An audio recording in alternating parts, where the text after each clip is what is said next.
Good evening everybody, welcome to Synopsis IAS. हम एक नया सेशन शुरू कर रहे हैं और ये सेशन है हमारा जीएस2 मेंस। बेसिकली में पॉलिटी जो सेक्शन है हमारा, कॉन्स्टिट्यूशन और पॉलिटी, उससे आज हम लोग डील करेंगे। हम लोग कोशिश यहाँ पे ये कर रहे हैं समझने का कि जीएस2 मेंस में बेसिकली जो भी क्वेश्चंस आए हैं उसके एक पैटर्न को समझने की कोशिश कर रहे हैं। हम लोग ये समझने की कोशिश कर रहे हैं कि किस तरीके से आप एक पैटर्न को डिसाइड कर सकें जीएस2 के पॉइंट ऑफ व्यू से। देखिए, बड़ा इंपॉर्टेंट होता है कि जब आप यूपीएससी के क्वेश्चन से डील कर रहे हैं तो आप यूपीएससी से एक स्टेप आगे रहें। एक स्टेप आगे रहने के लिए सबसे ज़रूरी चीज़ ये है कि आप यूपीएससी के माइंडसेट को समझें, और उस माइंडसेट को समझने के लिए ज़रूरी ये है कि हम लोग उसके पैटर्न को, उसके थीम को समझें। आज मैं आपके सामने कॉकब आपके सामने ये वाला थीम लेकर के आया हूँ, और इस थीम को समझने की कोशिश करेंगे। हम लोग क्वेश्चंस को समझेंगे कि प्रीवियस 40 इयर्स में जितने भी क्वेश्चंस आए हैं वो टॉपिक वाइज कैसे उनका सब डिवीजन रहा है, किस तरीके से चीज़ों को फॉलो करा गया है, और उसमें हम लोग अपने एक्सपर्टीज़ को एक बार डालेंगे ताकि हमें चीज़ें की समझ डेवलप हो। बहुत ज़रूरी है कि जीएस2 में आप चीज़ों को प्रिडिक्ट कर पाएँ। प्रिडिक्ट कर पाने से आप हमेशा एक स्टेप आगे रहेंगे, और वही हमारा उद्देश्य भी है। यहाँ पर हम लोग क्या करेंगे कि जल्द अज जल्द, कम से कम टाइम में अपनी एक अंडरस्टैंडिंग डेवलप करेंगे और कोशिश करेंगे कि जल्द से जल्द हम लोग इस पूरे थीम को समझ सकें। तो ये है जीएस2 पॉलिटी, कॉन्स्टिट्यूशन और पॉलिटी के बेसिक कॉन्स्टिट्यूशन से ये डील कर रहा है, जहाँ पे हम लोग इंडियन कॉन्स्टिट्यूशन का जो कंपोनेंट है, historical underpinning, evolution of the features, amendments, significant provisions and basic structure,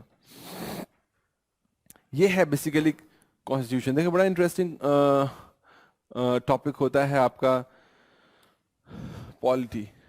ठीक है, पॉलिटी बड़ा इंटरेस्टिंग टॉपिक है।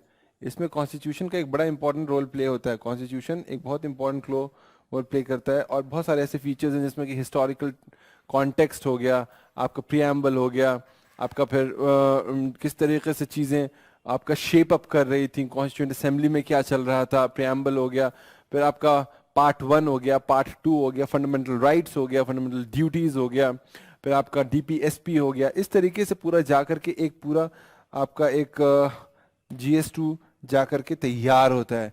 तो यही है हमारा बेसिकली जीएस2। अब हम कोशिश ये करेंगे कि हिस्टोरिकल अंडरपिनिंग्स में जितने भी क्वेश्चंस हैं उसको देख लें, इवोल्यूशन जैसे हुए फीचर्स के उनको देखें, अमेंडमेंट्स के बारे में देखें, अमेंडमेंट्स कितने कितने तरीकों के होते हैं, कॉन्स्टिट्यूशन का अमेंडमेंट हो रहा है, सिंपल मेजोरिटी है, स्पेशल मेजोरिटी है, स्पेशल मेजोरिटी प्लस रैटिफिकेशन है, क्या है, और फिर आप मतलब कि और कितने कितने तरीके के अमेंडमेंट्स हो सकते हैं। कॉन्स्टिट्यूशन में अमेंडमेंट करने का एक अलग तरीका है, वो तरीका क्या है, सिग्निफिकेंट प्रोविजंस कौन कौन से हैं कॉन्स्टिट्यूशन के, और बेसिक स्ट्रक्चर जो है, जो कि एक जुडिशियल इनोवेशन है इंडिया में, वो क्या कहता है। तो हम लोग देखना चाह रहे हैं कि पूरा डेवलपमेंट ये कैसे हो रहा है, ये पूरा बेसिक स्ट्रक्चर क्या है, बेसिक स्ट्रक्चर की जरूरत क्या पड़ी, ऐसे क्या हो गया जिसकी वजह से बेसिक स्ट्रक्चर जैसे कंपोनेंट के बारे में बात करना पड़ा, और जुडिशियल इनोवेशन जो कि इंडियन कॉन्टेक्स्ट में एक यूनिक फीचर है, एक डिस्टिंक्टिव फीचर है, उसके बारे में हम लोग बात कर रहे हैं यहाँ पे। तो अब हम लोग देखते हैं और समझने की कोशिश करते हैं कि क्या क्या क्वेश्चंस पूछे जा चुके हैं। हम लोग देखें तो हम लोग हॉटस्पॉट्स को आइडेंटिफाई करेंगे। हमारा उद्देश्य ये रहेगा कि हम हॉटस्पॉट्स को आइडेंटिफाई करें, और ये इसी तरीके से आइडेंटिफाई कर पाएं कि भैया वो कौन से टॉपिक्स हैं, कौन से एरियाज हैं जहाँ पे सबसे ज़्यादा वेटेज है, क्वेश्चन सबसे ज़्यादा पूछे जा रहे हैं। तो हम लोग जब देखते हैं तो हम लोग पाते हैं कि एक थीम को हम लोग समझने की कोशिश करेंगे कि क्या थीम है, किस तरीके से यूपीएससी फंक्शन कर रहा है, यूपीएससी के माइंडसेट को, यूपीएससी के साइकोलॉजी को पकड़ना है हम लोगों को। ठीक है, यूपीएससी के साइकोलॉजी को। तो हम लोग हॉटस्पॉट्स को आइडेंटिफाई करेंगे। सबसे पहले हॉटस्पॉट्स को आइडेंटिफाई करने के बाद हम लोग एक थीम बनाने की कोशिश करेंगे और देखेंगे कि चीज़ें किस तरीके से फॉलो हो रही हैं। ठीक है, तो पहले देखिए, examine the need for the review of Indian constitution. 2000 में सवाल पूछा गया है, 30 मार्क्स का। What is the constitution, what are the main sources of Indian constitution. Constitution क्या है, कॉन्स्टिट्यूशन का मेन सोर्स क्या है।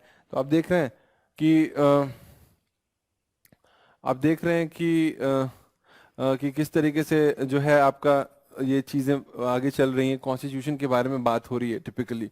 ठीक है, तो सवाल सब देखिए, do you think that there is a need for a review of the Indian constitution. Review 2 बार पूछा है।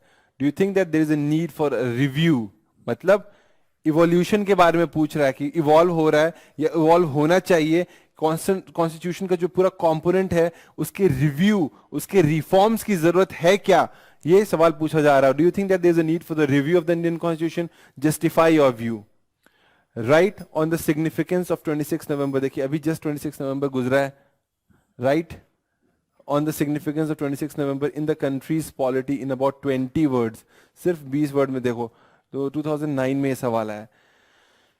यूपीएससी जो सवाल पूछता है ना वो बड़ा डायनेमिक नेचर का होता है, आपको थॉट प्रोवोकिंग होना चाहिए। आप जब इंस्टेंटली वहां पे बैठेंगे और सवाल को देखेंगे तो आपको ऐसा लगेगा अरे ये किस तरीके से चीजों को रिलेट करने का जो एक कैपेसिटी होता है, उसकी जो एक एबिलिटी होती है वो आपको आना चाहिए। जब आपको वो आता है ना तो फिर आप चीजों को आसानी से आप फिगर आउट कर सकते हैं। तो यहां पर आपसे कोई डायरेक्टली नहीं पूछा, देखिए व्हाट इज अ कॉन्स्टिट्यूशन, संविधान क्या है, संविधान क्या है। अब ये एक ऐसा सवाल है जो कि एकदम डायरेक्ट सा सवाल है, लेकिन फिर व्यक्ति सोचेगा यार क्या लिखा जाए इसमें, संविधान क्या है।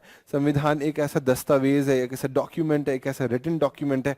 तो आप अपने आंसर्स को बहुत ज्यादा सिस्टमैटिक और बहुत ज्यादा उसको वैल्यू ऐड करने के लिए आपको बहुत सारे एडजेक्टिव्स ऐड करने होंगे। It's a written document for the functioning of the polity of India. इस तरीके की चीजों को डाल करके आगे देखिए, कोई भी चीज हो, आपका कोई ऑफिस ही क्यों ना हो या आपका स्कूल ही क्यों ना हो, हर एक ऑर्गेनाइजेशन को, हर एक सिस्टम को रन करने के लिए एक संविधान, एक उसका एक कॉन्स्टिट्यूशन चाहिए होता है। कॉन्स्टिट्यूशन इंडिया को रन करने का दस्तावेज है। उसी तरीके से आपके ऑफिस, आपके घर को रन करने का कुछ एक रूल्स रेगुलेशंस होते होंगे, कुछ एक सिस्टमैटिक तरीका होता होगा कि किस तरीके से आपको सुबह उठना है, रात को सोना है, कितने टाइम तक सोना है। आपकी मॉम डैड जो है मेजर डिसीजंस ले रहे हैं, तो वो भी एक घर का कॉन्स्टिट्यूशन हो गया। तो उसी तरीके से कॉन्स्टिट्यूशन क्या है इन जनरल हम लोग इसको उस कॉन्टेक्स्ट में बात करेंगे कि कॉन्स्टिट्यूशन क्या है। ठीक है, तो what is a constitution, what are the main sources. देखो what are the main sources of the constitution. Main sources, आपको इन सारे वर्ड्स को आइडेंटिफाई करना है। मेन सोर्सेज, अलग अलग सोर्सेज है कॉन्स्टिट्यूशन का। गवर्नमेंट ऑफ इंडिया एक्ट 1935 है, ब्रिटिश कॉन्स्टिट्यूशन से चीजों को लिया गया, यूएस कॉन्स्टिट्यूशन से चीजों को लिया गया, फंडामेंटल राइट्स हो गया, फंडामेंटल ड्यूटीज हो गया। ये सारी चीजें जो है हम देखते हैं कि फंडामेंटल राइट्स हो गया, फंडामेंटल ड्यूटीज हो गया, ये सारी चीजें अलग अलग जगहों से अलग अलग तरीके से लिया गया। डीपीएसपी आयरिश कॉन्स्टिट्यूशन से लिया गया है, फंडामेंटल ड्यूटीज सोवियत कॉन्स्टिट्यूशन से लिया गया है, लिबर्टी फ्रेटर्निटी फ्रेंच कॉन्स्टिट्यूशन से लिया गया है। तो अलग अलग सोर्सेज हैं, उनके बारे में भी आपको पता होना चाहिए। कुछ आपका जापानीज से लिया गया, कुछ साउथ अफ्रीकन से लिया गया, कुछ ऑस्ट्रेलियन कॉन्स्टिट्यूशन से लिया गया। आपका वो सब कंपोनेंट रटा हुआ होना चाहिए। देखो यहाँ पे इस सवाल का जवाब 7 मार्क्स आपको मिलेगा, 30 वर्ड में लिखना है, बहुत ज्यादा नहीं लिखना है। 30 मार्क्स का ये आपको 30 मार्क्स का है, 2007 में आया है। ठीक है, और इधर देखो आप 30 मार्क्स का है, ये 8। तो बेसिकली देखो थीम रिपीट हुआ है। ठीक है, do you think that there is a need for the review of the Indian constitution. Indian constitution की रिजिडिटी पे बात कर रहा है। क्या इंडियन कॉन्स्टिट्यूशन के जो प्रोविजंस हैं, क्या आपको लगता है कि समय के साथ उनमें बदलाव लाने की जरूरत है। तो इसमें आपका माइंडसेट को जानने की कोशिश कर रहा है। आप बेसिकली क्या आपको एक balanced answer. Do you write on the significance of 26 November in the country's polity in about 20 words? So 26 नवंबर के बारे में बात करें हम लोग, थीम को पकड़ेंगे। फिर देखिए, India and US are the two large democracies. ठीक है, examine the basic tenets on which the two political systems are based. ये प्रेसिडेंशियल सिस्टम ऑफ गवर्नेंस है वहां पर, इंडिया में पार्लियामेंट्री सॉर्ट ऑफ गवर्नमेंट है। इन दोनों के बीच के डिफरेंसेस को हम लोग यहाँ पे क्या कर सकते हैं, आंसर्स को और खूबसूरत बनाने के लिए इसका यूज कर सकते हैं कि किस तरीके से इंडिया के पार्लियामेंट्री डेमोक्रेसी में executive is a part of parliament और executive is a part of legislature. Executive जो है उस लेजिस्लेचर का पार्ट है, जबकि वहां पे क्या है, लेजिस्लेचर अलग है और आपका एग्जीक्यूटिव अलग है। एग्जीक्यूटिव और लेजिस्लेचर अलग है, और जुडिशरी वहां पे सबके सर पे ऐसे करके बैठा हुआ है। तो ये डायग्राम का इस्तेमाल कर सकते हैं। पार्लियामेंट्री सिस्टम ऑफ गवर्नेंस और प्रेसिडेंशियल फॉर्म ऑफ गवर्नमेंट के बीच के जो डिफरेंस है वो बता सकते हैं कि किस तरीके से two political systems are divided, किस तरीके से जो बेसिक टेनेट्स है, किस तरीके से fundamental rights, bill of rights जिसको कहा जाता है यूएस में, उसके बारे में बात कर सकते हैं। बहुत सारी चीजें आपको आंसर्स को फ्रेम करने आना चाहिए। तो आप देख रहे हैं कि किस तरीके से सवाल पूछा जा रहा है। Presidential form of government, parliamentary form of government, सबका अलग अलग तरीके का जो भी चीज है उसके बारे में बात हो रही है। ठीक है,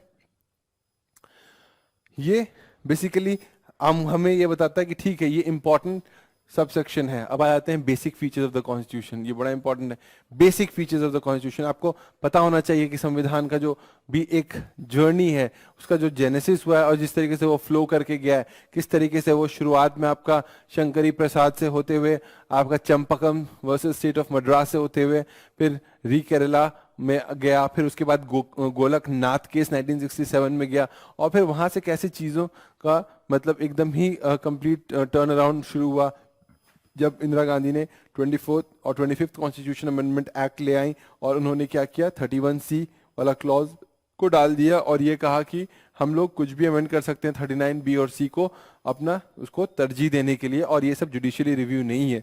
जिसके बाद अल्टीमेटली जुडिशरी केशव आनंद भारती का केस लेकर के आई 1973 में, और उसने कोशिश किया कि चीज़ों को अगर इसी तरीके से चलता रहा तो हम लोगों को कुछ करना पड़ेगा, कुछ ऐसा एक मैकेनिज्म सेटअप किया जाए जो बेसिक स्ट्रक्चर का हम लोग एक एग्जॉस्टिव लिस्ट नहीं, लेकिन एक ऐसा स्कोप बना दें जिसमें कि उसको छोड़ करके अमेंड ना हो सके, क्योंकि हमारा पूरा जो संविधान है उस पूरी आधारशिला पर ही बेस्ड है कि बेसिक स्ट्रक्चर जो है वो आधारशिला, अगर वो हट जाएगी, अगर उसको अमेंड करने की शक्ति अगर आ जाएगी गवर्नमेंट के पास, तो ये एग्जीक्यूटिव जो है ना वो सर्वोपरि हो जाएगा, सर्वशक्ति हो जाएगा, सर्वशक्तिमान, it will become really powerful. And so जो सेपरेशन ऑफ पावर्स की बात हम लोग कर रहे हैं ना, उसका बेसिस खत्म हो जाएगा। अगर आपको ये छोटी छोटी स्टोरीज पता है तो आपको ये बात समझ में आ जाएगा, बेसिक स्ट्रक्चर, नाम से ही लग रहा है basic and structure of the constitution, यानी मूल, आपका जो संविधान का जो मूल ढांचा है उसी को तो बेसिक स्ट्रक्चर कहते हैं। अब व्हाट इज द बेसिक, जो कि 11, 12 या 18 जो भी लिखे हुए हैं उसमें छोटे छोटे पॉइंट, सेक्युलरिज्म हो गया, या आपका आइडिया ऑफ जो भी आपका सेक्युलरिज्म हो गया, या फिर आपका कॉन्स्टिट्यूशन का जो अमेंडमेंट का तरीका हो गया, या जो भी आपके अलग अलग फीचर्स हैं उसको आपको पता होना चाहिए, रटा हुआ होना चाहिए। आइडिया ऑफ जस्टिस जो हो गया, या फ्रेटर्निटी हो गया, ये बहुत सारे ऐसे ऐसे प्रोविजंस हैं जो बेसिक स्ट्रक्चर्स को कॉन्स्टिट्यूट करते हैं। तो what is the basic structure of the constitution of India, ये आपको पता होना चाहिए। Briefly review the important amendments to the constitution since its adoption by the constitution assembly. देखा, जो भी कहानी मैंने आपको बताई कि ऐसे करके पूरा जर्नी गया, वो कहानी आपको पता होनी चाहिए। जो डीपीएसपी और फंडामेंटल राइट के बीच की जो बहस है वो आपको पता होना चाहिए कि किस तरीके से आपका सबसे पहले जो है फंडामेंटल का राइट को जो है अमेंड करने की पूरी ताकत रही है, आप अमेंड कर सकते हैं, पर fundamental right was always superior to DPSP, fundamental right was always superior to DPSP, fundamental right was always superior to DPSP. हाँ, लेकिन फंडामेंटल राइट वाज अमेंडेबल। फिर आपका थ्योरी ऑफ हार्मोनाइजेशन आया, थ्योरी ऑफ हार्मोनाइजेशन की fundamental right versus DPSP के बीच का harmony की बात हुई। अभी भी वो अमेंडेबल है, लेकिन अब आपको दोनों के बीच में एक बैलेंसिंग एक्ट करना पड़ेगा। तो थ्योरी ऑफ हार्मोनाइजेशन आया री केरला केस में, री केरला केस में थ्योरी ऑफ हार्मोनाइजेशन आया। और फिर उसके बाद क्या आया, गोलकनाथ में, जहां पे ये डिक्लेयर कर दिया गया कि fundamental right is greater than DPSP और इसको आप अमेंड नहीं कर सकते। गोलकनाथ के केस में यही हुआ, फंडामेंटल राइट को आप अमेंड नहीं कर सकते। उसके बाद जब इंदिरा गांधी थोड़ा तमतमाई कि ये कौन होते हैं बताने वाले कि हम फंडामेंटल राइट को अमेंड कर सकते हैं कि नहीं कर सकते हैं, और 24 और 25 संविधान संशोधन एक्ट जो आपका अधिनियम है वो लेकर के आई, और उसके अंतर्गत उन्होंने फिर बहुत सारे चेंजेस लाए 24th and 25th constitution amendment act में। उसने कहा कि अगर डीपीएसपी के कुछ प्रोविजंस 39B और 39C को हम लोगों को लाना है तो it can come at the cost of fundamental rights. अगर 14, 19 और 31 इसके क्रम में अगर इनको आप किसी तरीके से अंडरमाइन भी कर रहे हैं तो वो चलेगा। तो यही है बेसिक कहानी जो पूछा, ये कहानी आपको पता होना चाहिए। Constitution specify any particular amendments which were later repealed and the reasons thereof, later repealed. तो केशव आनंद भारती वाला केस आप कर सकते हैं। बाद में मिनर्वा मिल 1980 है, उसको लिख सकते हैं। देखो डायरेक्ट सवाल एंड द रीजंस देयरऑफ 500 वर्ड्स में लिखना है। पहले के सवाल है सब 79, 75, ठीक है। Describe the emergence of basic structure concept in the Indian constitution. ये पूरा जो कहानी है मैंने आपको बता दिया। देखो सवाल रिपीट कर रहा है, तो इस तरीके से हम लोग देख रहे हैं कि क्वेश्चंस रिपीट हो रहे हैं, ठीक है।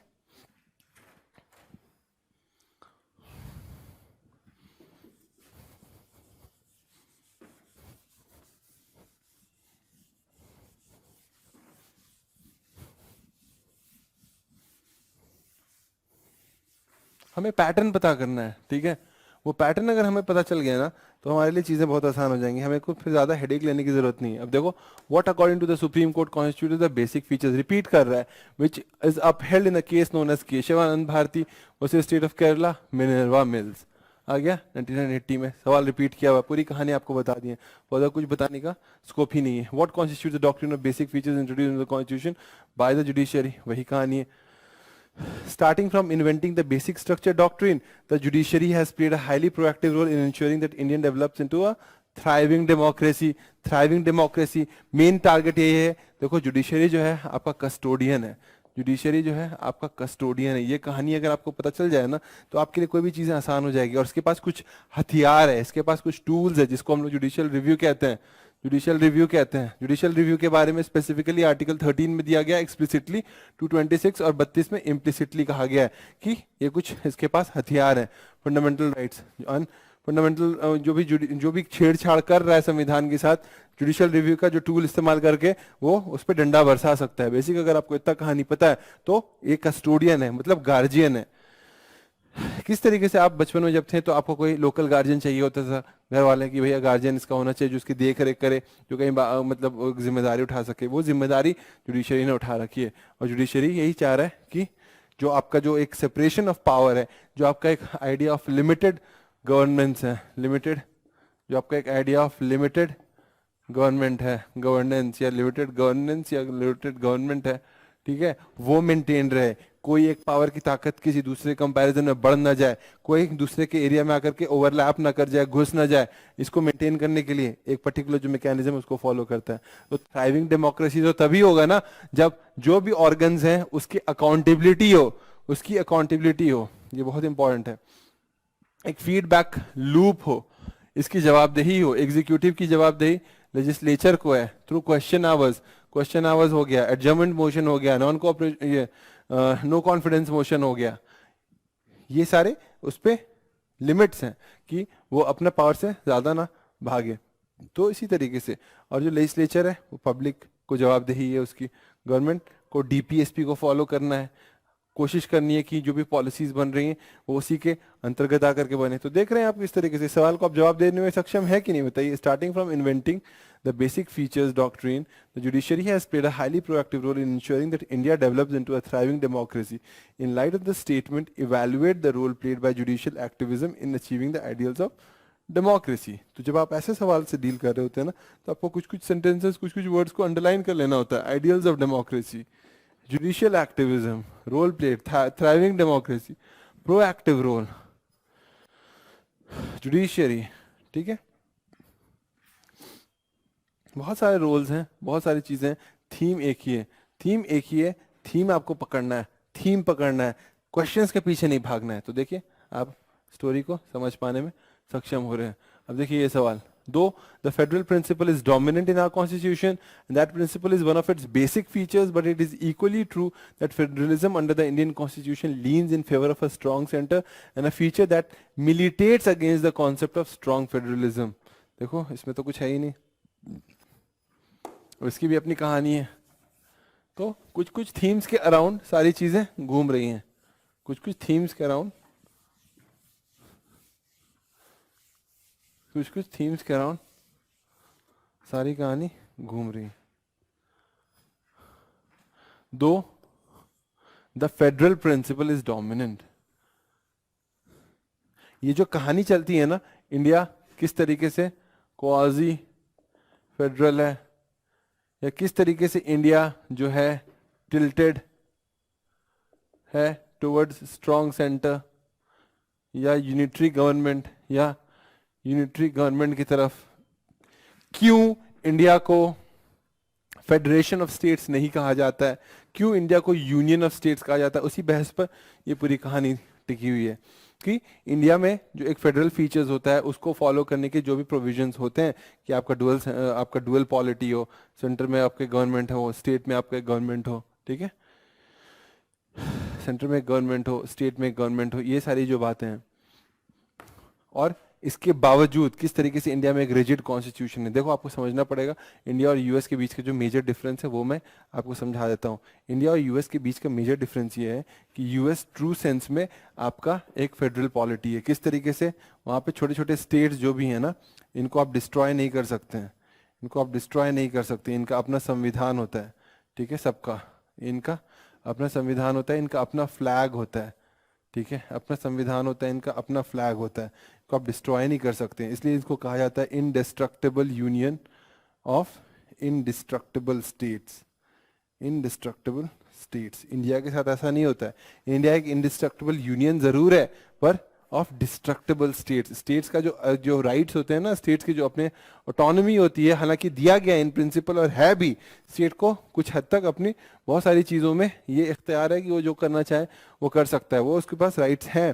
पर इमरजेंसी प्रोविजंस अगर हो जाए, नेशनल इमरजेंसी आ जाए, ऐसे सिचुएशन आ जाए, तो सारा पावर जो है वो टिल्ट कर जाता है सेंटर की तरफ।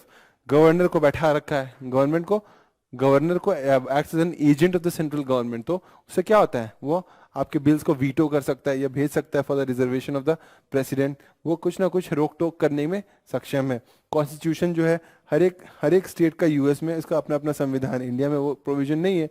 आप देखिए राज्यसभा में सिक्किम के पास सिर्फ एक सीट है, जबकि यूपी के पास 29 सीट है। तो ये जो डिफ्रेंसिएशन है या जो इस तरह डिस्क्रिमिनेशन है, उसका कारण भी वही है।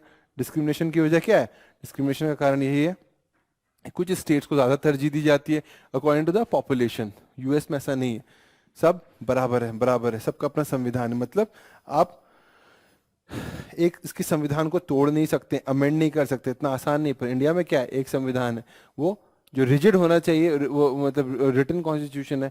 और जो इसकी रिजिडिटी ऑफ द कॉन्स्टिट्यूशन होने की वजह से आप देखिए कि क्या होता है कि बाकी सारे स्टेट्स को तो एक ही चीज़ों को फॉलो करना पड़ता है, वहाँ पे सबका अलग अलग है। तो ट्रू सेंस में फेडरलिज्म यहाँ पर है, ट्रू सेंस में इंडिया का सबका अलग अलग है। उसकी वजह ये है कि उसका अपना एक हिस्टोरिकल कॉन्टेक्स्ट रहा है। इंडिया में आज़ादी का जो पूरा एक प्रोसेस रहा, उसकी अपनी एक जर्नी रही है। हिस्टोरिकल जो आइडियल्स रहे हैं, उसका अपना एक अलग जर्नी रहा है। तो ये सारी चीज़ें हैं। तो हम लोग जो देखते हैं, फेडरेशन जो है वर्ड फीडस से आता है, FOEDUS।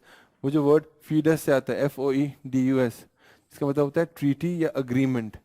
ट्रीटी या अग्रीमेंट, इंडिया जहां पे ट्रीटी और agreement between the various groups that chose to form a union. India में वैसा नहीं रहा है। इंडिया में प्रिंसली स्टेट्स ने थोड़ी अपना ट्रीटी साइन किया कि भैया हमको इंडिया में आना है। वो तो नहीं चाहते थे कि वो इंडिया का पार्ट बने या पाकिस्तान का पार्ट बने, वो तो इंडिपेंडेंट रहना चाहते थे, पर ऐसा हुआ नहीं। तो वो ट्रीटी अग्रीमेंट हुआ नहीं, तो फेडरेशन की तो बात ही नहीं चलती है। और टिल्टेड है, यानी इस थीम पे सवाल पूछ रहा है, टिल्टेड है towards the strong centre. Residuary power जो है वो सेंटर के पास है। रेसिड्यूरी पावर मतलब क्या? ऐसे पावर जो ना तो यूनियन लिस्ट में लिखा गया है, ना स्टेट लिस्ट में लिखा गया है, ना कॉन्करेंट लिस्ट में लिखा गया। तो जो भी बच गया वो सब सेंटर करेगा, तो स्ट्रॉन्ग सेंटर है। तो आप देख रहे हैं कितने सारे प्रोविजंस हैं जो कि आपका कहीं ना कहीं ये दिखा रहा है कि it's tilted towards a strong centre, and that is why it has not been called a federation of states, it's called a union of states. ये जो पूरा बहस है, जो पूरा कॉन्स्टिट्यूशन और पॉलिटी का जो बहस है, उसको आप यहाँ पे डाल सकते हैं। देखिए 14 मार्क्स का है, 14 में पूछा हुआ, ये सवाल 2014 में पूछा हुआ है, 12.5 मार्क्स का। तो though the federal principle is dominant in our constitution and the principle is one of its basic features, it is equally true that the federalism under the constitution leans in favor of a strong center that militates against the concept of strong federalism। जवाब मिल गया। उसी theme पे एक और सवाल है, parliament's power to amend the constitution is a limited power and it cannot be enlarged into absolute power. In the light of this statement, explain whether the parliament under Article 368 of the Constitution, under 368 of the Constitution, can destroy the basic features, can destroy the basic structure of the Constitution by expanding its amending power. दिमाग लगाने वाला सवाल है sir, नहीं बहुत ही हल्का सवाल नहीं है, क्वेश्चन में दम है, लेकिन आप थीम समझेंगे ना तो इस सवाल को भी आप सॉल्व करने में सक्षम है। Parliament's power to amend the constitution is a limited power. क्यों लिमिटेड पावर है? लिमिटेड पावर इसलिए है, क्यों? क्योंकि बेसिक फीचर्स केशव आनंद भारती में ये चीज़ बता दिया गया है कि संविधान को अमेंड किया जा सकता है, हर उस चीज़ को अमेंड किया जा सकता है जिसको पार्लियामेंट चाहे, बशर्ते वो उसके basic feature of the basic structure of the constitution को प्रॉब्लम में ना डाले। बस यही कहना है इसका। तो parliament's power to amend the constitution is a limited power and it can not be enlarge into an absolute power. उसको एब्सोल्यूट पावर में आप नहीं बदल सकते हैं। उसको एब्सोल्यूट पावर में अगर आप बदल देंगे तो प्रॉब्लम हो जाएगा, वो सेपरेशन ऑफ पावर जो है वो शिफ्ट कर जाएगा। In the light of this statement explain with the parliament under article 368 of the constitution can destroy the basic structure of the constitution. नहीं कर सकता है। बेसिक स्ट्रक्चर को ऐसा बनाया गया है ना, it's always scope of expanding. जैसे राइट टू लाइफ को आप हमेशा एक्सपैंड कर सकते हैं, उसका एम्बिट बहुत बड़ा है। तो इन्होंने, और ये जुडिशरी का इन्वेंशन है, तो ये ऐसा मैकेनिज्म बना दिया जुडिशरी ने कि उसको फिक्स नहीं किया है, उसको एक स्कोप दे दिया है खुलने का, उसका मुंह खोल रखा है ऐसे। इस तरीके से चीजें आगे बढ़ रही। तो देख रहे हैं दो मेजर टॉपिक्स हम लोगों ने देखा, थीम को पकड़ लिया।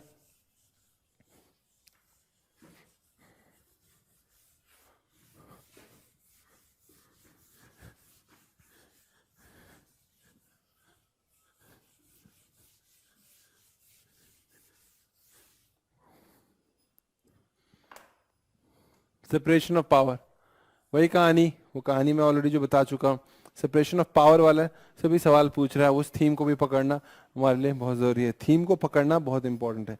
थीम को पकड़िए, थीम को जब पकड़िएगा ना तो आपसे सवाल सॉल्व हो जाएंगे। सेपरेशन ऑफ पावर मतलब क्या कहानी है भैया? यही कहानी है कि सब आपका अलग अलग है। ये आपका जुडिशरी है, ये आपका एग्जीक्यूटिव है, ये आपका लेजिस्लेचर है। कोई किसी के में घुसे ना, कोई किसी के इख्तियार में ज़्यादा इंटरवेंशन ना करे।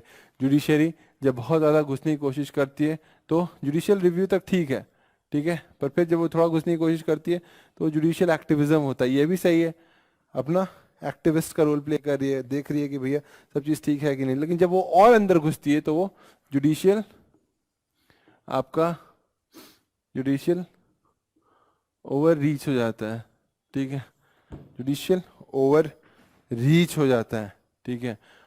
जुडिशियल ओवर रीच से बचना है। जुडिशरी ये नहीं बताएगी कि प्लेटफॉर्म पे हाउस ऑफ द असेंबली में कितना किसको किस तरीके से आपका टेस्ट लेना चाहिए कि नहीं लेना चाहिए। संविधान के लिए में स्पेसिफिकली बताया गया है कि किसका कहाँ पे कितना क्या रोल है।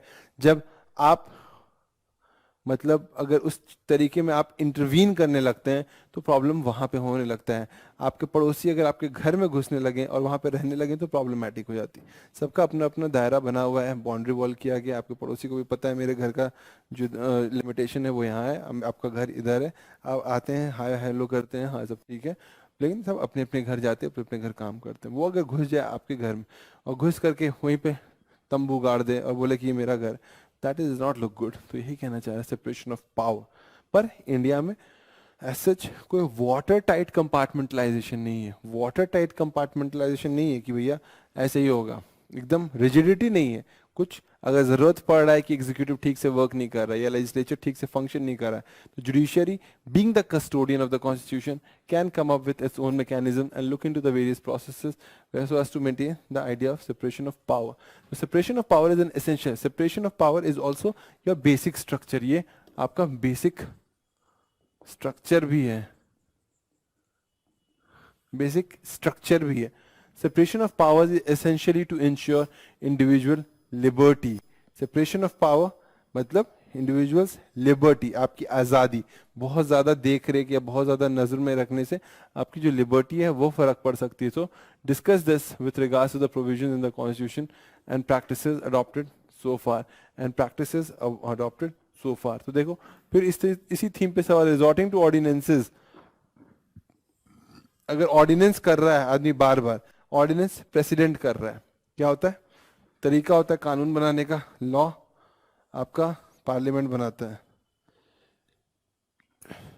लॉ भी आपका कुछ कुछ तरीके का नेचर का होता है। परमानेंट लॉ जो कानून बना, ठीक है, आर्टिकल जो है 12 में इसके बारे में बताया जाता है। आर्टिकल 12 में तो स्टेट है, आर्टिकल 13 में जिसमें कि laws inconsistent with the provision of the constitution, इसमें बता रहा होता है कि लॉ कितने कितने तरीके के होते हैं। परमानेंट, कुछ लॉज परमानेंट लॉज होते हैं, कुछ आपका टेम्पररी लॉज होते हैं, ठीक है, जिनको हम लोग सनसेट लॉज कहते हैं।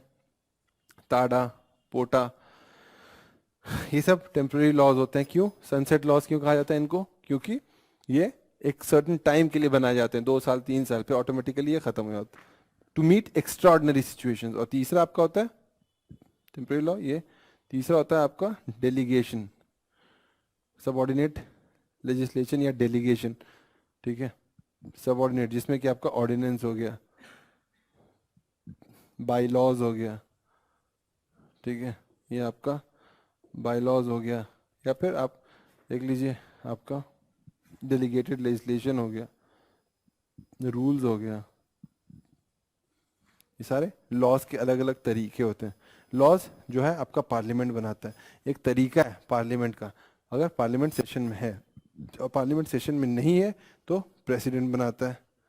प्रेसिडेंट कैसे बनाता है? ऑर्डिनेंस के जरिए।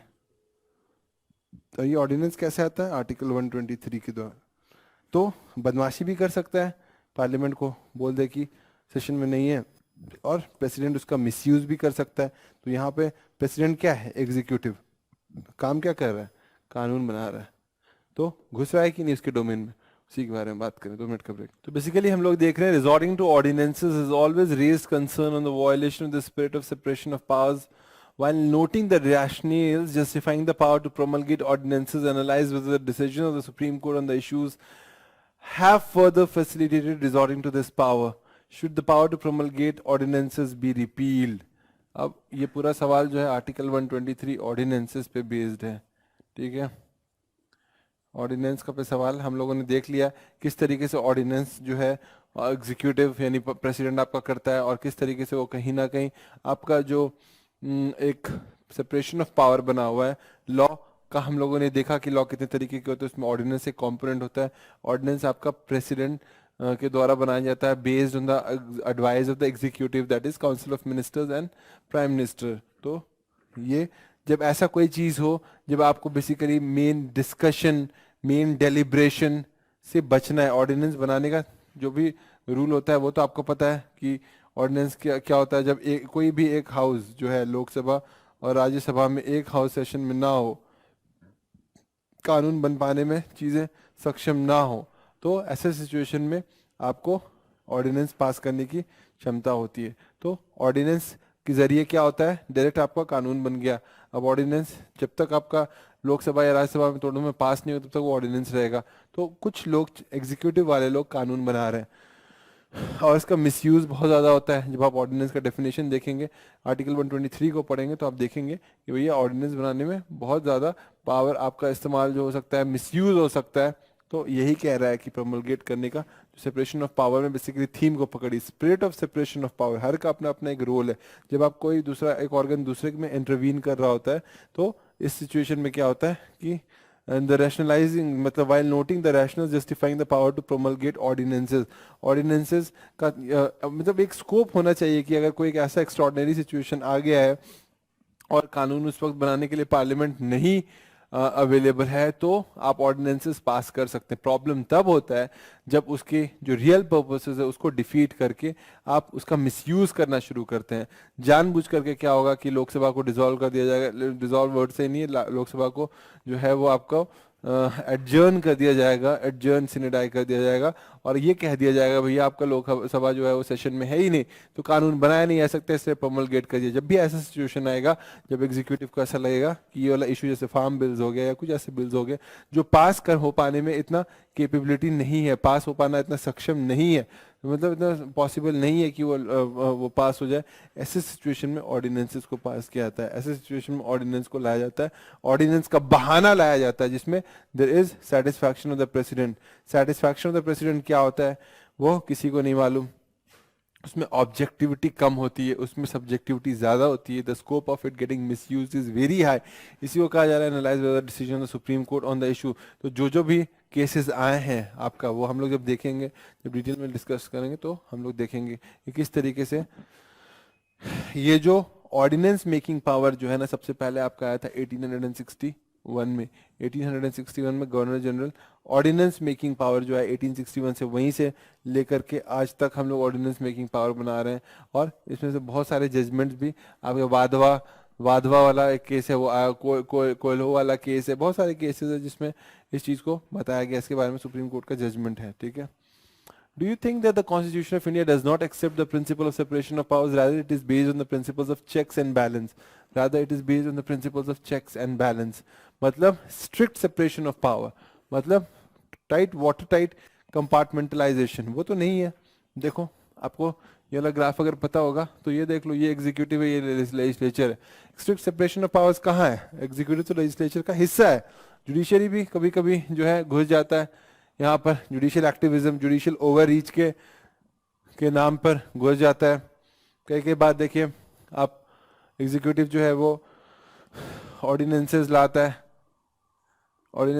है तो लॉ वाला काम में घुस जाता है। लेजिस्लेचर जो है वो एग्जीक्यूटिव का जो भी है, अगर देखा जाए तो जब प्रेसिडेंट रूल हो जाता है तो कानून बना रहा होता है पार्लियामेंट कानून बना रहा होता है। ऐसे बहुत सारी चीज़ें स्टेट गवर्नमेंट के लिए, तो बहुत सारी ऐसी चीज़ें हैं जो सेपरेशन ऑफ पावर जो होना चाहिए ना, स्ट्रिक्ट सेपरेशन ऑफ पावर, उस पर नहीं काम करता है। It is based on principles of checks and balance. एक दूसरे को चेक करो कि भैया तुम ठीक से काम कर रहे हो कि नहीं, एक दूसरे को चेक करो कि तुम अपना ज़्यादा लांग तो नहीं रहे हो अपनी सीमा को। तो इन सारी चीज़ों के बेस पे आपका ये है। तो कहीं ना कहीं सेपरेशन ऑफ पावर एक इंपॉर्टेंट टॉपिक है, इसको स्टार मार्क करके ये वाला टॉपिक को checks and balances, separation of power वाले थीम को समझना है. Judicial legislation is antithetical to the doctrine, is antithetical to the doctrine of separation of powers. Judicial legislation is antithetical, antithetical. Judicial legislation कब होता है? Judicial legislation, judicial legislation, ये theme बार बार रिपीट होता है. ये क्या है आपका? ट्रिब्यूनल्स वर्सेस जुडिशरी का जो रोल है, ये जो एक डिबेट चलता है ट्रिब्यूनल्स, ट्रिब्यूनल्स का है जिसमें एग्जीक्यूटिव का रोल ज्यादा है. ठीक है, एग्जीक्यूटिव्स अपॉइंट होते हैं ट्रिब्यूनल्स में. लेजिस्लेशन, जुडिशियल लेजिस्लेशन मतलब क्या? कानून बनाया जा रहा है. जुडिशियल मतलब जुडिशरी आपका कानून बना रहा है. Is antithetical to the doctrine of separation of powers as envisaged in the Indian constitution. In this context justify the filing of a large number of public interest litigation, public interest litigation. ये एक important theme है tribunals versus judiciary वाला. उस पर तो based नहीं है, लेकिन अब देखिए पीआईएल होता है. पीआईएल आपका दायर कर रहा है, बोल रहा है कि ये हो रहा है वो हो रहा है, और उसको संज्ञान में जब लेता है जुडिशरी तो कुछ ना कुछ बोलता है कि ये करना चाहिए वो करना चाहिए, एग्जीक्यूटिव या लॉ को ऐसा कानून बनाना चाहिए. तो जुडिशरी उसको अपनी अपनी दास्तान सुना रहा होता है, कहानी बता रहा होता है. Praying for issuing guidelines to executive authorities. Executive authorities को पीआईएल के बाद फिर एग्जीक्यूटिव अथॉरिटीज को ऑर्डर दे रहा होता है, भैया तुम ऐसा करो, तुम ऐसा करो, तुम ऐसा क्यों नहीं करते हो. तो जुडिशियल एक्टिविज्म जो है, जुडिशियल रिव्यू तक ठीक है, जुडिशियल एक्टिविज्म भी ठीक है, पर कई कई बार जुडिशियल ओवर रीच हो जाता है. तो वही कह रहा है जुडिशियल लेजिस्लेशन, जो कानून बनाने की जो बात कह रहा है उसकी बात हो रही है, एंटीथेटिकल तो doctrine of separation of powers. तो ये हम लोग को देखने को मिलता है. फिर प्रियम्बल, प्रियम्बल भी एक इंपॉर्टेंट आपका ब्रांच है.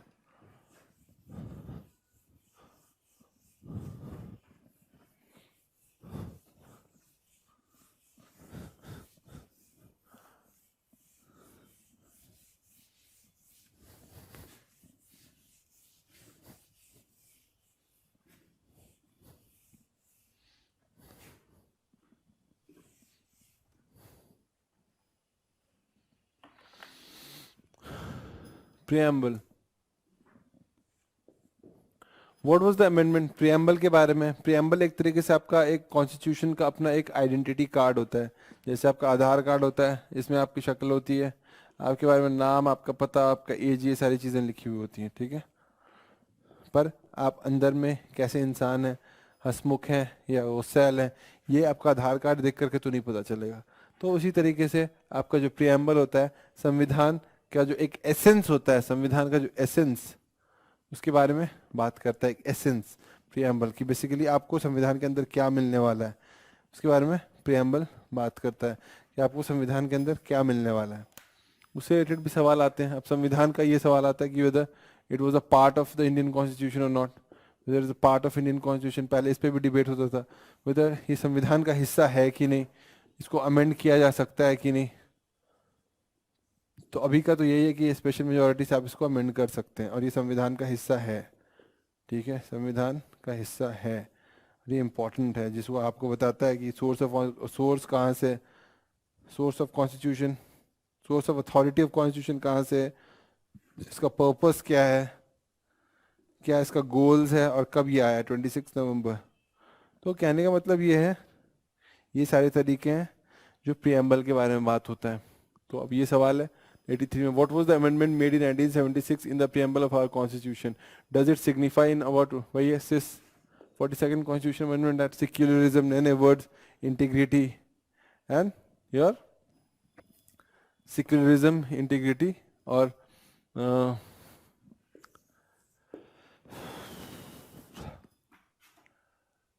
हिस्सेस जो वर्ड यूज हुआ है ये 76 कॉन्स्टिट्यूशन 1976 में ही आपका ऐड हुआ प्रियम्बल ऑफ द कॉन्स्टिट्यूशन. वही मेरे दिमाग में नहीं आ रहा है.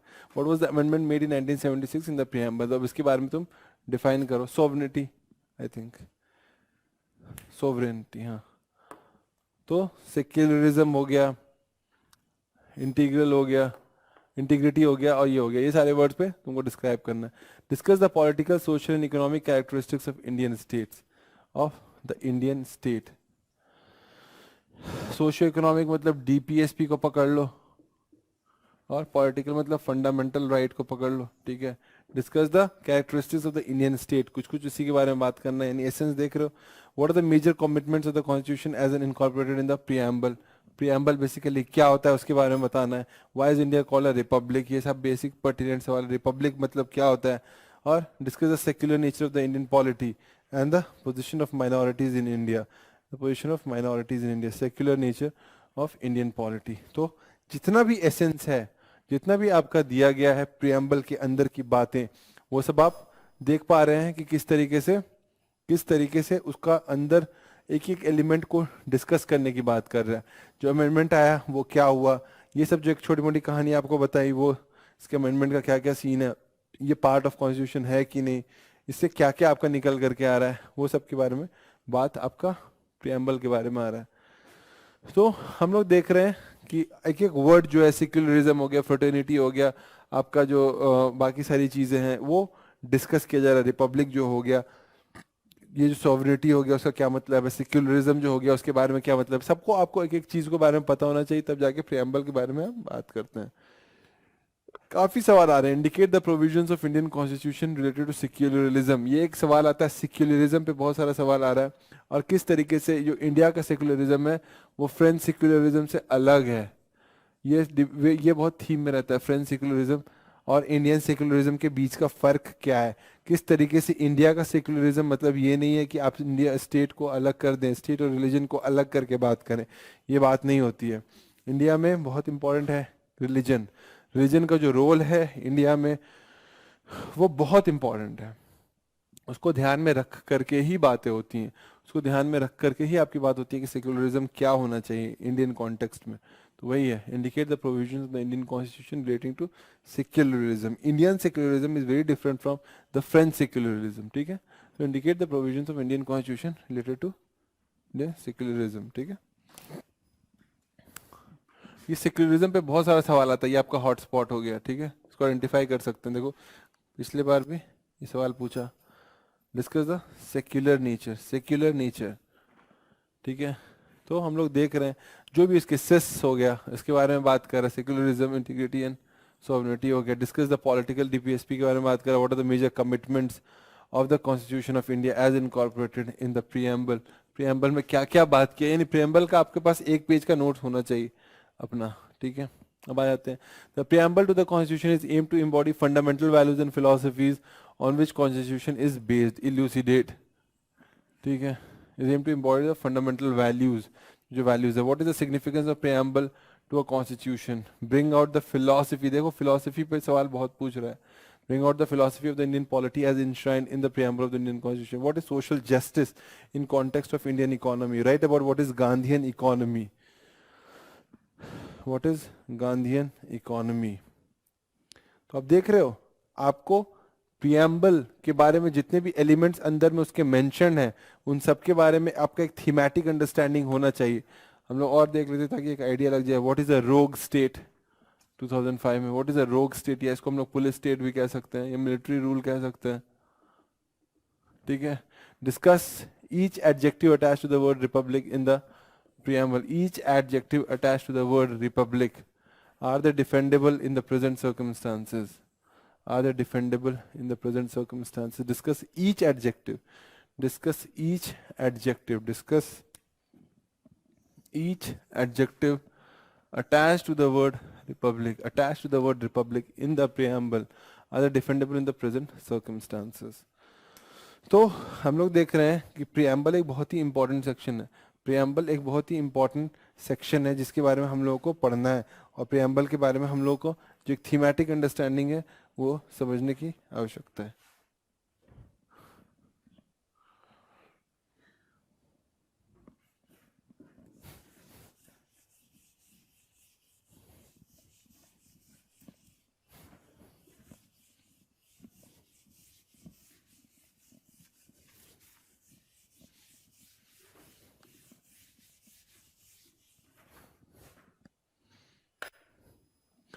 प्रियम्बल को अच्छे से करना है, प्रियम्बल इज इम्पोर्टेंट। प्रियम्बल का जो भी कंपोनेंट है ना, कि व्हाट कॉन्स्टिट्यूट्स, उसका सोर्स ऑफ अथॉरिटी क्या है, क्या वो दे रहा है, कैसे चीज़ें हो रही हैं, उस सब के बारे में आपको पता होना चाहिए। और देखिए किस तरीके से हम लोग उसका जो फिलॉसफी है, ठीक है, philosophy, bring out the philosophy of the Indian polity as enshrined। Social justice क्या है, जस्टिस का जो कॉन्सेप्ट है, जस्टिस का कॉन्सेप्ट सोवियत यूनियन से लिया गया। जस्टिस का जो कॉन्सेप्ट है वो सोवियत यूनियन से लिया गया है, यूएसएसआर से, ठीक है। उसका क्या रिलेवेंस है? What is social justice in the context of Indian economy? Right about the Gandhian economy. किस तरीके से गांधीयन इकोनॉमी जो आपका बात करता है आर्टिकल 40, आपका बात करता है आर्टिकल 43, ठीक है, आपका इकोनॉमी के बारे में, विलेज एंड कॉटेज इंडस्ट्रीज के बारे में बात कर रहा है, विलेज एंड कॉटेज इंडस्ट्रीज के बारे में बात कर रहा है। किस तरीके से आपका बात किया जा रहा है आपका विलेज एंड कॉटेज इंडस्ट्रीज के बारे में, किस तरीके से आपका जो गांधीयन इकोनॉमी का कॉन्सेप्ट है प्रियम्बल से जोड़ करके आप बात करेंगे। सेक्युलरिज्म बहुत इंपॉर्टेंट है, फिर तो बहुत सवाल आते हैं सेक्युलरिज्म पे, ठीक है। सेक्युलरिज्म वाला पोर्शन को आपको देख लेना होगा, ठीक है। सिटीजनशिप पे आते हैं। What are the constitutional rights of the citizens of India? Constitutional rights यानी कॉन्स्टिट्यूशनल राइट्स बेसिकली आपको ये बताना है कौन कौन से फंडामेंटल राइट्स हैं जो कि सिटीजन्स के लिए आपको मिल रहा है। तो आपको पता होना चाहिए 14, 20 से 28 आपका दोनों के लिए, सिटीजन्स और नॉन सिटीजन्स के लिए। इसके बाद जितना भी है सिर्फ सिटीजन्स के लिए है। तो जो भी है 19 हो गया, और जो भी इंपॉर्टेंट है इनके अलावा 15, 16, 17। What are the constitutional rights of the citizens of India? Constitutional rights of the citizens of India. What are the constitutional rights of the citizens of India? What do you think about the demand of the NRIs for dual citizenship? What do you think about the demand of the NRIs for dual citizenship? ये dual citizenship एक बहुत ही important burning issue जो आज तक चला आ रहा है। तो basically जो हमें समझ में आ रहा है वो ये है कि ये जो इसमें जो थीम है ना कि डुअल सिटीजनशिप आ जाने से क्या फ़ायदा होगा, इस थीम को पकड़ के रखिए। इस पे सवाल बनेगा डुअल सिटीजनशिप से क्या फ़र्क पड़ने वाला है, ये सबसे इंपॉर्टेंट चीज़ है। Why India is not yet according dual citizenship? Dual citizenship क्यों नहीं मिल पा रहा है, ठीक है। इंडिया में भी तो होना चाहिए डुअल सिटीजनशिप का कॉन्सेप्ट। वो थीम को पकड़िए सिटीजनशिप में, उसके अलावा ज़्यादा कोई सवाल आएगा नहीं। यहाँ पे सेक्युलरिज्म वाले थीम को पकड़ करके रखिए, जस्टिस वाले थीम को पकड़ के रखिए, फ्रेटर्निटी वाले थीम को पकड़ के रखिए, रिपब्लिक क्या होता है ये सब पता होना चाहिए आपको। तो ये सब थीम अगर आप पकड़ लेंगे तो देख रहे हैं आप किस तरीके से थीम को हम लोग पकड़ के बैठे हैं।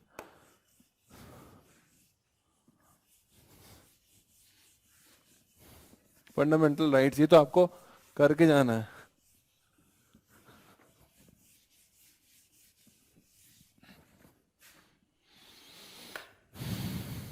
What are the reasonable restrictions maintained in the accompanying the fundamental rights? आपको पता है एब्सोल्यूट राइट्स कौन कौन से हैं? 15 सब क्लॉज 2, 17, 23, 24, राइट अगेंस्ट एक्सप्लॉयटेशन, जिसमें कि ये चाइल्ड लेबर है, ठीक है, ये ह्यूमन ट्रैफिकिंग है, बेगार है, फोर्स्ड बेगर। 17 आपका अनटचेबिलिटी है, 15 सब क्लॉज 2 आपका डिस्क्रिमिनेशन। ये सारे जितने भी है ना ये एब्सोल्यूट राइट्स हैं। प्लस आपका आर्टिकल 15 राइट टू रिलीजन में जो राइट टू कॉन्शियंस है वो आपका एब्सोल्यूट है। इसके अलावा जितने भी है ना सब में रीजनेबल रिस्ट्रिक्शंस दिया गया है। जितने भी फंडामेंटल राइट्स है ना 19 सब क्लॉज 2 में उस पर रीजनेबल रिस्ट्रिक्शंस दिया गया। मतलब किसी भी फंडामेंटल राइट को जो आपके आत्मीयता, आपके अंदर का जो भी एलिमेंट है उससे बाहर निकल करके जब आता है तो उसका फर्क पड़ सकता है किसी सामने वाले को। अगर आप कोई रिलीजन को फॉलो करना चाह रहे हैं और वो आप अपने अंदर तक समेटे हुए हैं, राइट टू कॉन्शियस, तो ठीक है, आपको अधिकार है कि आप भगवान को मानना चाहते हैं, नहीं मानना चाहते हैं, आप कोई भी मजहब को अपनाना चाहते हैं, हिंदू मुसलमान जो भी आपको बनना है आप बन सकते हैं। अगर कुछ है कन्वर्ट करना है तो वो कर सकते हैं, प्रोवाइड वो फोर्स ना हो। लेकिन इसके अलावा आप जो भी अपने बाहर जाके करते हैं, प्रोपोगेट कर रहे हैं या प्रैक्टिस कर रहे हैं या जो करना है, आप जब वहां जाते हैं तो वो एब्सोल्यूट राइट खत्म हो जाता है, वो रीजनेबल रिस्ट्रिक्शंस आ जाता है। तो रीजनेबल रिस्ट्रिक्शंस के बारे में अगर हम लोग देखें तो टिपिकली 19 क्लॉज 2 में with regards to what all has been mention 19 clause 1, 19 clause 2 जो है रीजनेबल रिस्ट्रिक्शन देता है mention. So what are the reasonable restrictions mentioned in the Indian Constitution accompanying the fundamental right? Reasonable restrictions क्या है? Security of the nation हो गया, national आपका security हो गया, या फिर आपका पीस हो गया, और ये सब आप लक्ष्मीकांत खोलकर देखेंगे ना ये सारे सवाल के जवाब आपको मिल जाएंगे। आजकल इतना सवाल ये डायरेक्ट पूछेगा भी नहीं, ये सवाल 1990 का पूछा हुआ है। तो हम लोग प्रियम्बल वाले थीम को पकड़ के रखेंगे, हम लोग पकड़ेंगे सिटीजनशिप में डुअल सिटीजनशिप क्यों दिया जाता है वो उसको लेंगे, हिस्टोरिकल कॉन्टेक्स्ट में कुछ कुछ चीज़ों को देख लेंगे और उसको लेकर के आगे बढ़ेंगे। अब 13 ये इंपॉर्टेंट आर्टिकल है। 13 देखिए, 12 तो आपका स्टेट के डेफिनेशन के बारे में पूछता है, 13 आपका जुडिशियल रिव्यू वाला जो है ना, लॉज इनकंसिस्टेंट, उसके बारे में बात करते हैं, इससे भी सवाल आता है। अभी आर्टिकल 21 का ड्यू प्रोसेस ऑफ लॉ वाला जो फंड है, आर्टिकल 21 में क्या हो रहा है, आर्टिकल 20 में आपका due process of law follow हो रहा है। पहले प्रोसीजर स्टैब्लिश्ड बाय लॉ था, प्रोसीजर स्टैब्लिश्ड बाय लॉ, अब due process of law, differentiate between the due process of law and the procedure established by law in the context of deprivation of personal liberty in India. ठीक है, ये article 21 के साथ जो भी इसका progress हुआ है मेनका गांधी के केस के बाद, वही वाली कहानी चलेगी। उससे पहले एडी जबलपुर, और सबसे पहले जो था आपका ए.के. गोपालन वाला केस, ए.के. गोपालन वाला केस 1950। वही कहानी, पॉलिटी में सिर्फ कहानी चलता है, कहानी को दिमाग में रखो, जवाब आ जाएगा। What do you understand with the rule of law? Rule of law पे भी एक सवाल पूछ रहा है। ठीक है, rule of law is the natural corollary to article 14, natural corollary to article 14, equality before law. That means कोई भी अंधा कानून, यानी हर किसी कानून के आगे किसी को नहीं देखता। तो what do you understand with the term rule of law? How does the constitution of India seek to establish it? Rule of law कैसे होगा? तो दिमाग लगाओ, जुडिशियल इंडिपेंडेंस होना जरूरी है, इंडिपेंडेंट ऑफ जुडिशियरी। अगर जुडिशियरी आपका इंडिपेंडेंट है तो क्या क्या उसके लिए मैकेनिज्म्स है? उनका जो सैलरी होता है वो नॉन वोटेबल होता है, executive intervention in their appointment and transfer is minimalistic, नहीं होना चाहिए। तीसरा ये है इंडिपेंडेंट जुडिशियरी में ये हो जाता है कि आप और सोचिए क्या होगा इंडिपेंडेंस जुडिशियरी में, उनके बारे में आप डिस्कस नहीं कर सकते हैं पार्लियामेंट में। एमपी आर्टिकल 105 जो उन लोगों को प्राइमरी प्रिविलेज देता है एब्सोल्यूट फ्रीडम ऑफ स्पीच, उसमें भी एक रीजनेबल रिस्ट्रिक्शन है कि आप उनके बारे में बात नहीं कर सकते हैं। तो कहीं ना कहीं जुडिशरी को इम्यून किया जाता है इन सारे एक्सटर्नल मैकेनिज्म से, ताकि वो फ्रीली अपना जो कस्टोडियन का रोल प्ले कर रहे हैं उसको निभा सकें। यही है रूल ऑफ लॉ। तभी जब होगा जब जिसने जो ऐसा कृत्य किया है उसको उसी लिहाज से उसकी सजा मिलनी चाहिए। How does the constitution of India seek to establish it? तो बेसिकली यही है कि किसी एक बंदे को just by the virtue of his birth, lineage या पोजीशन हम लोग जज नहीं करेंगे, विल जज them on the basis of the act.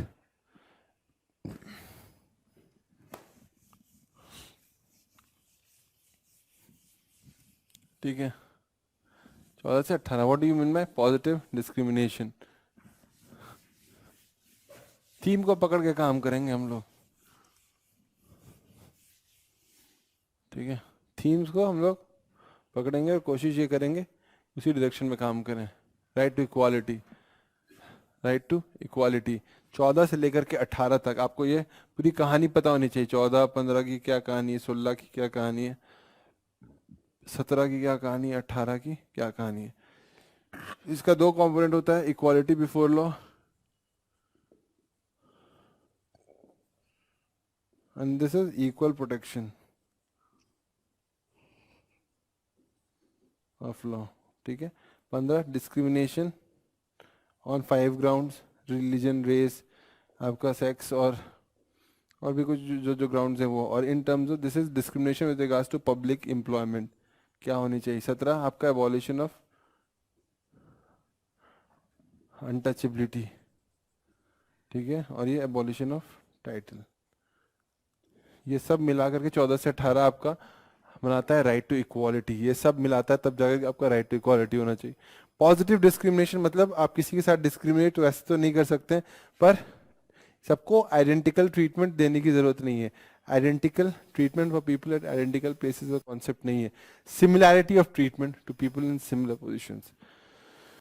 मतलब कि अगर आप एक 100 मीटर का रेस रन कर रहे हैं इधर से इधर तक, तो आप कोई बंदा जो कि ऑलरेडी थोड़ा सा बेहतर पोजीशन पे है, टिपिकली ये बेहतर है कि नहीं इस बात पे डिसाइड किया जाता है, सोशल आपका फैक्टर देखा जाता है, सोशियो इकोनॉमिक को नहीं दिया जाता, आपको सोशल जो आपका हायरार्की में जहाँ पे अप्लाई कर रहे हैं, शेड्यूल कास्ट, शेड्यूल ट्राइब, उनको देखा जाता है। तो ऐसा माना जाता है कि ये अपर कास्ट से जो यहाँ पर है इनको रेस यहाँ पे ख़त्म करना है, शेड्यूल कास्ट कहीं यहाँ पर है, तो इनको एडवांटेज दिया जाता है कि इनको आगे कुछ रिजर्वेशन के फॉर्म में ये दे दो, इनके साथ डिस्क्रिमिनेशन पॉजिटिव वे में करो, मतलब उनके साथ, क्योंकि आप एक किसी आदमी को एक इक्वल पायदान पे लाने की कोशिश कर रहे हो ताकि वो अपना काम कर सके। तो इसी थीम के इर्द गिर्द what is meant y equal protection of law, इसी थीम के इर्द गिर्द ये भी है, पॉजिटिव डिस्क्रिमिनेशन का जो थीम है on what grounds does article 15 of the Indian constitution prohibit discrimination?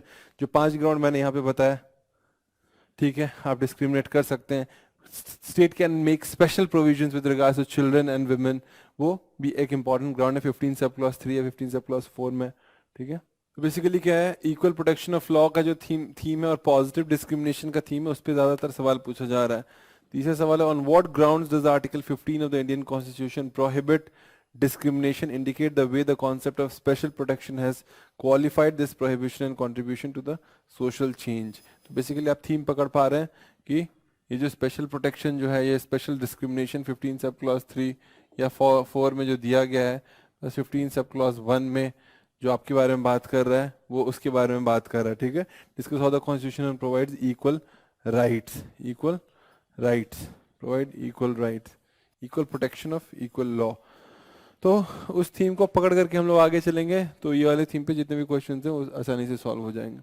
Article 19 आ जाते हैं, ये बड़ा इंपॉर्टेंट है. आर्टिकल राइट टू फ्रीडम 19 सब क्लॉज 1 जो है आपको राइट्स के बारे में बताता है. 6 फंडामेंटल राइट्स है, अगर देखा जाए तो 6 फंडामेंटल राइट्स है. 19 सब क्लॉज 1, सब क्लॉज 2 और सब क्लॉज ए भी फर्दर आपका 6 राइट्स में बटा हुआ है. सी डी ई एफ था वो हट गया है, अब जी है. ठीक है, इतने सारे फंडामेंटल राइट्स हैं. ये आपका 19 हो गया, जिसमें कि राइट टू आपका स्पीच एंड एक्सप्रेशन है, राइट टू असेंबल है पीसफुली विदाउट आर्म्स हो गया, फॉर्म एसोसिएशंस है. ठीक है, right to reside and settle है, right to travel throughout the India है. एफ प्रॉपर्टी था वो हट गया है, और राइट टू एवोकेशन है. इतने सारे फंडामेंटल राइट्स हैं. राइट टू कोई भी जॉब फॉलो करने का एक फंडामेंटल राइट है. लेकिन सिर्फ 19 क्लॉज 2 में आपको जो है रिस्ट्रिक्शंस बताया गया है कि एब्सोल्यूट राइट्स नहीं है, कुछ कुछ रिस्ट्रिक्शंस हैं. रिस्ट्रिक्शंस के अलग अलग ग्राउंड है, सिक्योरिटी, पीस, ये सारी चीज़ों के बारे में. ठीक है, सवाल है, in many democratic countries radio and television are not under the control of state, are not under the control. Do you think that the same policy should be adopted in India? Mention briefly the points in favors of and against a step. Are not under the control of the state. Do you think they're the same? वही है जो media किस तरीके से spokes person, media जो है किस तरीके से आपका डेमोक्रेसी का, मीडिया जो है डेमोक्रेसी का किस तरीके से एक इम्पॉर्टेंट पिलर माना जाता है. और अगर ये जो मीडिया है आपका 19 सब क्लॉज 1 ए जो है, राइट टू फ्रीडम और एक्सप्रेशन, राइट टू आपका जो मीडिया है वो इसी का एक इम्पॉर्टेंट इम्प्लिसिट पोर्शन है. किस तरीके से स्टेट का जो रोल होना चाहिए उसके फंक्शनिंग में वो कम्प्लीटली अलग होना चाहिए, कैसे उसको इम्यूनिटी देनी चाहिए ताकि जो भी चीज़ है उसको आप आसानी से कर सके. तो do you think the same policy? तो ऐसे सवाल जब आ रहे हैं तो आपसे बेसिकली आपसे ये पूछना जा रहा है कि किस तरीके से अगर स्टेट के कंट्रोल में है, जैसे देखते हैं हम लोग कि अगर स्टेट के कंट्रोल में हो तो स्टेट के हिसाब से ही अपना प्रवचन दे रहा होता है स्टेट्स के फेवर में. और देखो मीडिया हो गया जो है अकाउंटेबिलिटी, डेमोक्रेसी में अकाउंटेबिलिटी का एक बहुत इंपॉर्टेंट रोल होता है. किस तरीके से अकाउंटेबिलिटी अगर नहीं रहेगी तो आपका स्टेट सर्व शक्तिमान हो जाएगा. उसको रोकने के लिए कुछ ना कुछ मैकेनिज्म तो चाहिए. उसमें मीडिया भी है, उसमें जुडिशरी भी है, उसमें आपका कॉन्स्टिट्यूशन भी है, उसमें आपका फंडामेंटल राइट्स भी है, आपके बहुत सारे ऐसी चीज़ें टूल्स हैं जैसे क्वेश्चन आवर हो गया, जजमेंट मोशन हो गया, आपका नो कॉन्फिडेंस मोशन हो गया और इलेक्शंस हो गए, डीपीएसपी, ये सारे जो है उसके एब्सोल्यूट राइट को रोकता है, रेजिस्ट करता है. मीडिया उसमें बहुत इंपॉर्टेंट रोल प्ले करता है. अगर मीडिया भी आपका उसका माउथ पीस हो जाए या उसके जो अपॉइंटमेंट्स हैं वो उसका हो जाए, तो कहीं ना कहीं आप देखिएगा कि सरकार का जो क्रिटिकल एनालिसिस होना चाहिए, उसकी पॉलिसीज़ का जो अपना क्रिटिसिज्म होना चाहिए, कंस्ट्रक्टिव ही सही लेकिन क्रिटिकली एनालिसिस करना बहुत ज़्यादा ज़रूरी है, क्योंकि वो उसको अकाउंटेबिलिटी होना बहुत ज़रूरी है. तो वो चीज़ बहुत इंपॉर्टेंट है. ये आपसे सवाल पूछा है बेसिकली उसी थीम पे. The press in India is free to publish any news and new news and views except those which are objectionable from the point of view the security of the state, friendly relations, etc. What steps have been taken? What steps have been taken by the government to prevent monopoly of the management of the newspapers, to encourage the growth of the small news? ये 81 में सब सवाल है, इतना important नहीं है. Steps तो उस वक्त का क्या है उतना पता नहीं, लेकिन क्वेश्चन के थीम को समझिए. To encourage the growth of the small newspapers and to prevent the exploitation of working journalists and other employees of the Indian newspapers. तो बेसिकली ये बताने की कोशिश कर रहा है कि किस तरीके से the press in India is free to publish any news. इनके पास एक फ्रीडम है, आप ये भी जानते हैं ना, article 361A, article 361A is immune, immunity एक एंजॉय करता है अगर वो फैक्ट है, कोई ऐसी बात है जो कि ट्रू है, जो भी हो रहा है लेजिस्लेटिव असेंबली में, उसके बारे में अगर ट्रू रिपोर्ट छापना चाह रहा है तो वो इसको इम्यूनिटी होती है, इसको कि उसको राइट होता है। तो वही कहना चाह रहा है। अपार्ट फ्रॉम, आपको जब आंसर्स लिखना होता है ना तो आप आर्टिकल्स को कोट करते हैं, 19(1) सब क्लॉज ए, 19 ऐसे कोट करेंगे तो आपको लगेगा अच्छा ठीक है इसको पता, 361A के बारे में बता दिया।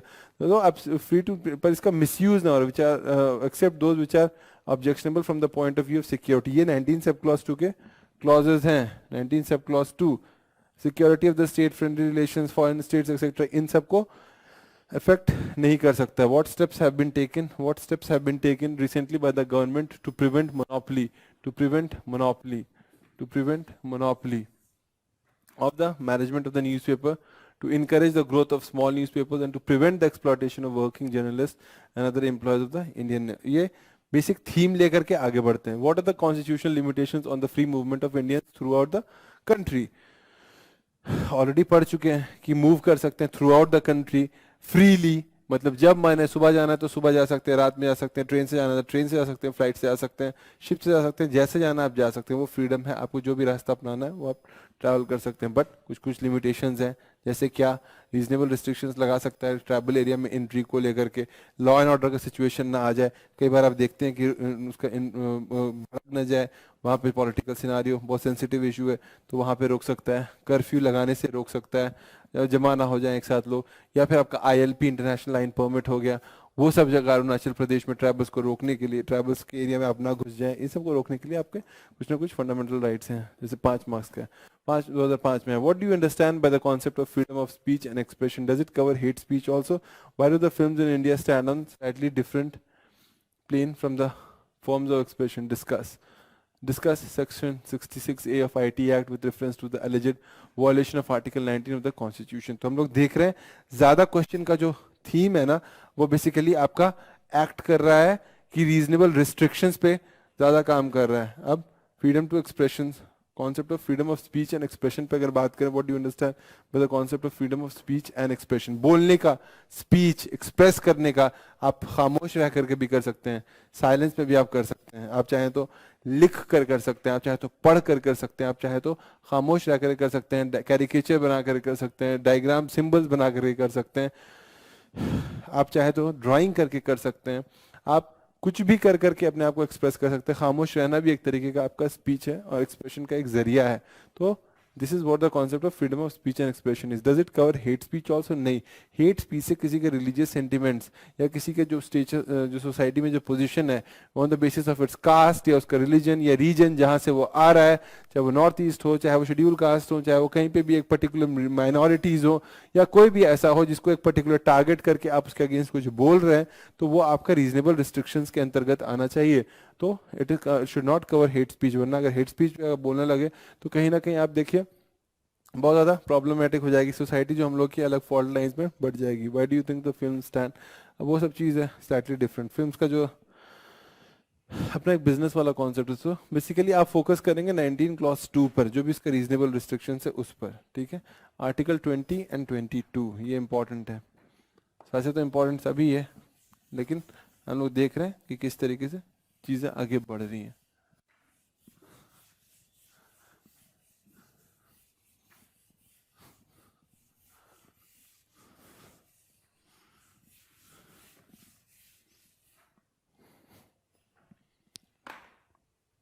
What do you understand by the term preventive detention? ठीक है, 20 एंड 22, देखो 20 हो गया और 22 को साथ में पढ़ना चाहिए। ये आपका प्रोटेक्शन देता है, राइट नहीं देता है, प्रोटेक्शन देता है against conviction, protection against conviction, and ये protection against arrest, against ordinary law and detention against extraordinary laws. तो इसमें आपने कुछ कृत्य किया, कुछ काम किया है, तो आपको गिरफ्तार किया जाता है वारंट दिखा करके। 24 घंटा के अंदर अंदर आपको पुलिस स्टेशन में आपको मजिस्ट्रेट के सामने हाजिर करना, इसकी आपका कॉन्स्टिट्यूशनल राइट है, वरना आप हीबस कॉर्पस वाला कानून लगा सकते हैं, जिसमें आपका लोकस स्टैंड नहीं करता। कोई भी आदमी जाकर के आपके एवज में जाकर के आपको वो दे सकता है, पर कि डिटेंशन में वो चीज़ वैलिड नहीं है। यहाँ पे जरूरी नहीं है कि आपने कुछ क्राइम किया हो, अगर ऐसा पॉसिबिलिटी है, ऐसा लग रहा है एग्जीक्यूटिव को कि आप कुछ क्राइम कर सकते हैं, तो भी आपको अरेस्ट कर सकता है। तो जो भयानक भयानक लॉज होता है, जैसे यूएपीए हो गया या ड्रैकोनियन लॉज होता है, उसका इस्तेमाल होता है प्रिवेंटिव डिटेंशन में। इसमें 24 घंटे का कॉन्सेप्ट नहीं होता है, 3 महीने का होता है। 3 महीने में आपको एक बोर्ड के सामने प्रेजेंट करना पड़ता है, और वो आपका मैटर देखता है, फिर वो डिसाइड करता है कैसे करना है, how to go about things. तो ये बड़ा इंपॉर्टेंट है। 20 और 21 आपका जो है ना फंडामेंटल राइट्स, इसको आप हटा नहीं सकते हैं, इवन ड्यूरिंग इमरजेंसी ये चलता है। What do you understand bye preventive detention? Preventive detention यही होता है, प्रिवेंटिव डिटेंशन, ऐसा कोई काम जिसमें पॉसिबिलिटी है कि आपको उसको ऐसा लगता है कि आप कुछ खतरा है किसी चीज़ के लिए, उसमें डिस्क्रिशन वाला एलिमेंट बहुत ज़्यादा आ जाता है। तो ये something which is not advisable. Distinguish between preventive detention and punitive detention, वही है। Explain the meaning of x post facto legislation, ये आपका 20 का सब क्लॉज 1 आ गया। 20 का 3 कंपोनेंट होता है, 20 sub clause 1, 20 sub clause 2, 20 sub clause 3। 20 sub clause 1 में no ex post facto law, 20 sub clause 2 में आपका और 20 नो एक्स पोस्ट फैक्टो हो गया। 20 सब क्लॉज 2 में नो डबल जिपर्डी, एंड तीसरा में होता है नो सेल्फ इंक्रिमिनेशन। तो यही कह रहा है एक्स पोस्ट फैक्टो लॉ क्या, what is meant by double jeopardy. तो ये आपका हो गया 20 सब क्लॉज 2, ये हो गया 20 सब क्लॉज 1। तो 20 सब क्लॉज 3 पे सवाल पूछ सकते हैं। प्रिवेंटिव डिटेंशन क्या होता है, ये सब जवाब, ठीक है। 21 आ जाते हैं, ये बहुत सबसे important, right to law, right to life and personal liberty. Right to life and personal liberty बड़ा इंपॉर्टेंट है, right to life and personal liberty. So state the amplitude of article 21। इसकी जो कहानी है वो यही है, एक गोपालन से शुरू होती है और मेनका गांधी तक जाती है, बीच में एडी जबलपुर वाला केस है वो भी है। आर्टिकल 21 बेस्ट, जब आपका बी.आर. अम्बेडकर आए तो उन्होंने जो है आपका आर्टिकल 32 को heart and soul of the constitution कहा, लेकिन अब with the passage of the time article 21 has gain more relevance, more importance with regards to article 32। Article 21 में हर चीज़ इनकॉर्पोरेट हो सकता है, जो भी, अगर कोई भी आर्टिकल मौजूद ना हो, सिर्फ आर्टिकल 21 मौजूद हो, तो भी आप पूरे कॉन्स्टिट्यूशन को फ्रेम कर सकते हैं, because it is right to life and personal liberty. अब जो ड्यू प्रोसेस ऑफ लॉ है वो चेंज हो करके आपका वो ड्यू प्रोसेस ऑफ लॉ में आ गया है। पहले प्रोसीजर अगेंस्ट लॉ था, ड्यू प्रोसेस ऑफ लॉ में आ गया है। आज के लिए हम बस इतना ही करते हैं, बाकी इतना अगले क्लास में। Thank you.